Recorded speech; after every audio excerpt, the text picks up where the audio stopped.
គ្របតែជីងមករដងគឺធ្វើម្ហូបប៉ុន្តែថ្ងៃនេះបដូរបរិយាកាសម្ដងមកធ្វើបង្អែមហូបម្ដងមើលបងប្អូនហើយនេះគឺជាអាហារពេលព្រឹករបស់ខ្ញុំអត់សាំញ៉ាំអីច្រើនទាំងបងប្អូនខ្ញុំថ្ងៃនេះធ្វើប៉ាំងខេកធ្វើជាអាហារពេលព្រឹកម្ដងហើយគ្រឿងផ្សំរបស់ខ្ញុំហ្នឹងដូចនៅក្នុងវីដេអូចឹងបងប្អូនមានម្សៅមានអីខ្ញុំយកម្សៅនេះមកធ្វើហ្នឹងដើម្បីងាយស្រួលថ្ងៃក្រោយទៀតយើងអត់ចង់ហូបបង្អែមយើងអាចធ្វើភីហ្សាបានសម្រាប់ម្សៅហ្នឹងគឺខ្ញុំដាក់ប្រហែលជា5សភាហើយទឹកឃ្មុំខ្ញុំដាក់ប្រហែលជា2សភាជាងហើយពងមាន់ខ្ញុំដាក់3គ្រាប់ហើយនឹងទឹកដោះគោយើងលៃមកល្មមកុំឲ្យខាប់ពេកនិងកុំឲ្យរាវពេកសម្រាប់ប៉ាំងខេករបស់ខ្ញុំវិញគឺខ្ញុំអត់ប្រើស្ករទេខ្ញុំប្រើទឹកឃ្មុំជំនួសវិញបើបងប្អូនចូលចិត្តរៀងផ្អែមជាងហ្នឹងយើងដាក់ស្ករបន្ថែមក៏បានយើងដាក់ទឹកឃ្មុំបន្ថែមក៏បានដែរតែសម្រាប់ខ្ញុំអត់សូវចូលចិត្តផ្អែមខ្លាំងអញ្ចឹងចូលចិត្តផ្អែមតិចតិចខ្ញុំដាក់តាមមកល្មមដែលខ្ញុំចូលចិត្តអញ្ចឹងណាហើយក៏មានផ្លែឈើមកខ្លះនេះមានផ្លែ strawberry មាន blueberry ដាក់មកទាំងអស់មកខ្ញុំទិញអាកកបដ ாய் ដើម្បីងាយស្រួលយើងទុកថ្ងៃក្រោយទៀតហើយបើសម្រាប់ម្សៅបងប្អូនយើងវាយឲ្យម៉ត់កុំឲ្យវានៅមានអាម្សៅហ្នឹងដែលឡើងលើយទៅនេះវាយដូចក្នុងរូបនេះអញ្ចឹងសូមបញ្ជាក់បន្តិចបងប្អូនសម្រាប់ប៉ាំងខេក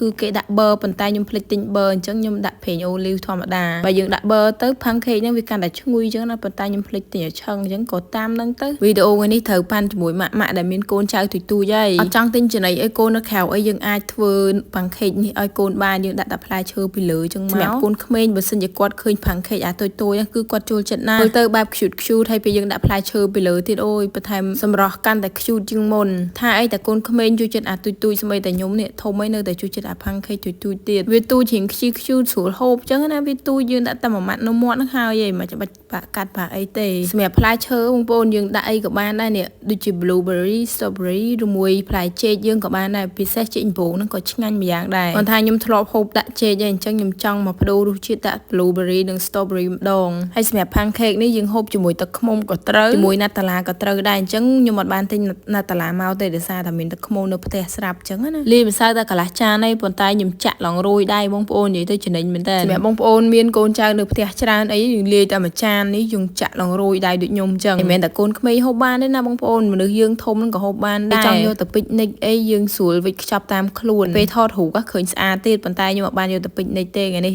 ដោយសារតែយកមកធ្វើជាអាហារពេលព្រឹកឃើញពេលចាក់ហើយរូបរាងស្អាតមែនតើបងប្អូនហើយកុំមកបន្ថែមជាមួយទឹកឃ្មុំនេះពេលលើមកសភាពីសភាមកម៉ាក់តែងតែល្អូថាកូនញ៉ាំចំណីរហូតប៉ុន្តែម៉ាក់ដែរធ្វើឲ្យកូនញ៉ាំសោះពេលខ្លះទាល់តែយើងកែច្នៃធ្វើអាមុខម្ហូបនឹងឲ្យវាខ្ជិលខ្ជូតឬមួយបង្អែមអីនឹងដូចជាផាំងខេកនិយាយទៅមានផ្អែមច្រើនទៀតដែលកូនក្មេងអាចហូបបានហើយគាត់ប៉ះពាល់សុខភាពដែរចាក់ទុយទុយហត់ពេលឥឡូវមកចាក់ធំម្ដងរៀងជុកដៃដែរបងប្អូនចាក់ច្រើនដងពេកអានេះចាក់ផ្ដាច់ព្រាត់និយាយទៅផាំងខេកនេះហូបច្រើនមែនតើអាហារពេលព្រឹកផាំងខេកអានេះមួយដាច់ប៉ាត់ហើយអាទុយទុយនឹងដាច់ប៉ាត់ទៀតហើយផ្លែស្វាយខ្ញុំសល់ពាក់កណ្ដាលអញ្ចឹងក៏ខ្ញុំសាកដាក់នៅលើផាំងខេកនឹងប៉ុន្តែអត់រីខមមិនឲ្យបងប្អូនដែរអត់សូវឆ្ងាញ់អញ្ចឹងណាផ្លែស្វាយពេលយើងហូបទៅទេឆ្ងាញ់ជាងពេលយើងយកទៅច្នៃដាក់លើផាំងខេកទៅលែងឆ្ងាញ់បដ ாய் សារខ្លួនឯងមិនមែនជាអ្នកហូបផ្អែមទេប៉ុន្តែហូបផាំងខេកឡើងអស់លេងហ្មងតានខ្លាំងណាស់អានេះមួយតែឯងហើយអាទូចនឹងហូបទាំងអស់ហើយបានជាមួយទឹកឃ្មុំធម្មជាតិនឹងគឺថាហូបអត់មានញើទេបងប្អូនហើយចាក់យកមកដបឡងចិត្តដាច់ប៉ាត់ហើយមិនទាន់បានមួយខែសុបួលផងហើយសម្រាប់កាហ្វេពេលព្រឹករបស់ខ្ញុំវិញបងប្អូនកែវនេះធំខ្លាំងណាស់ឡងមកជាអាមជាងកាហ្វេខ្ញុំឆុងនឹងឡងពាក់កដាលឡងលឹះពាក់កដាលទៀតហើយសម្រាប់វីដេអូនេះមានតែប៉ុណ្្នឹងទេជួបគ្នាជាមួយខ្ញុំនៅវីដេអូក្រោយ